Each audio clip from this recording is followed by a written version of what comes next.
أنسيا. اليوم أعتبر هذا الفيديو تحدي حق نفسي، لأني بسوي هاي الرسمتين بالحبر عن طريق النقط، يعني بالنقط بس بقعد أنقط الرسمة لين ما تكتمل وتتضح النتيجة في النهاية. تابع معي لين آخر الفيديو عشان تفهمون شو أقصد. رسمت رسمتين بقلم رصاص خفيف وايد، يعني ما ثقلت على القلم علشان يوم أرسم بالحبر ونقط تطلع النتيجة حلوة وما أخربها.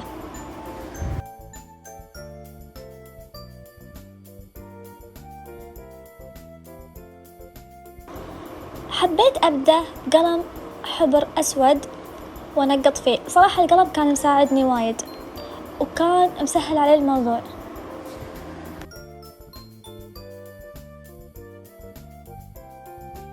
بس بالنسبة لي أنا كأول مرة أجرب بالنقط أو بالتنقيط، يعني كان عبارة عن تحدي بالنسبة لي مثل ما قلت لكم أول شيء. لا، وخاصة أن الكاميرا مفتوحة، يعني أنا بديت على طول وجربت معاكم، يعني مش كنت مجربة قبل ورديت أسوي، لا أنا جربت على طول معاكم، فتحت الكاميرا وصورت وأنا قاعدة أجرب معاكم، فكنت شوي متوترة، خفت أن النتيجة تطلع مش حلوة. طبعا أنا أنقط بكيف، يعني ما أشوف، يعني الرسمة ما فيها مش بالتنقيط، فأنا شو كنت أسوي، كيف كان التكنيك مالي؟ الأماكن اللي فيها ظل وايد، يعني الظل غامج، أنقطها وايد، أتم أنقط ليه يعني تستوي غامجة. أما الأماكن اللي فيها ظل خفيف فأنقطها شوي، يعني أوزع النقط ما أركز فيها، والأماكن اللي ما فيها ظل ما كنت أنقطها أبدا، ومشيت على ها التكنيك.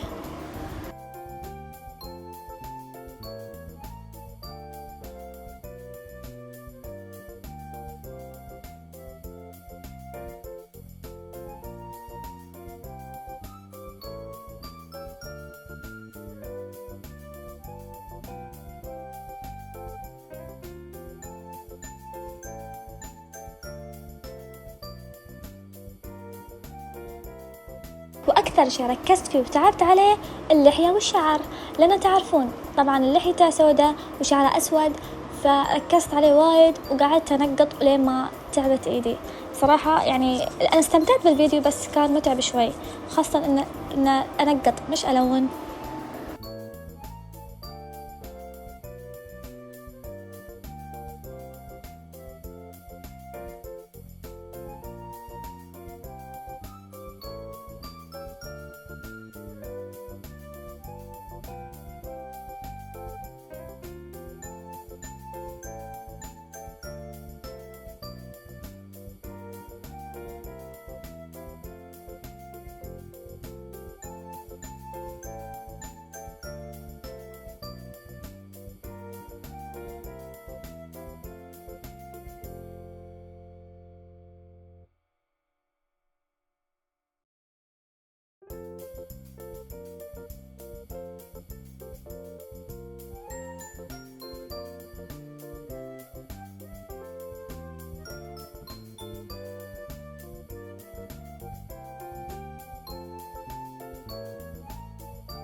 أما بالرسمة الثانية فحبيت أستخدم قلم أزرق حبر، وبصراحة كان اختيار حلو بس متعب، لأن القلم ما كان مساعدني ومسهل علي مثل القلم الأسود، كان شوي متعب.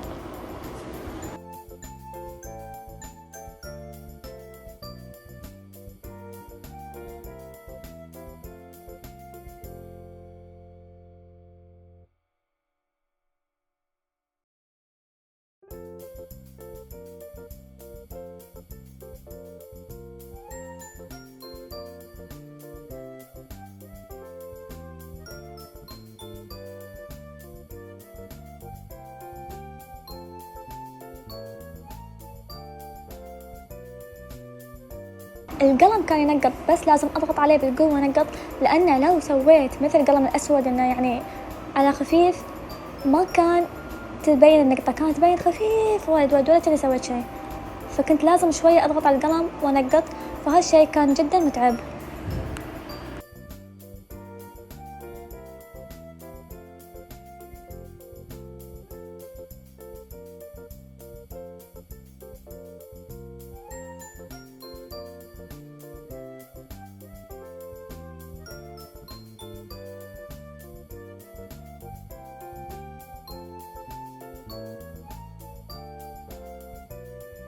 وبصراحة حسيت إن في هاي الرسمة خفت إني أجيب العيد، لأن ما عرفت يعني إنه يعني من صعوبة القلم وإيدي تعبت، فخفت إنه يعني ما يعني النتيجة ما تطلع حلوة، فبس يعني الحمد لله. عندي الشعر حبيت أول شيء أحدد الشعر، لأنه شعره يعني ما كان سيدة، فيعني مش مثل الرسمة الأولى، فحبيت أحددها أول شيء وأنقط بعدين علشان ما أخرب الرسمة وأعرف أنا شو بالضبط قاعدة أنقط.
في نهاية الرسمتين حبيت أضيف لمسة أخيرة.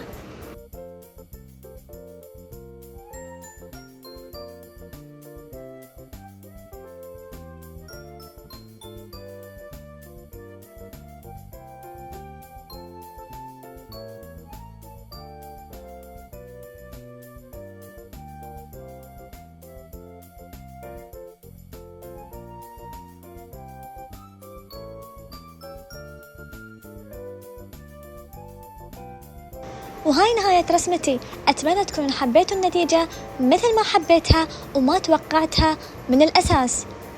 لا تنسوني من اللايك والشير والسبسكرايب، وأنا استمتعت بالفيديو، أتمنى تكونوا استمتعتوا بالمشاهدة. أشوفكم في فيديو جديد وبفكرة جديدة. باي باي.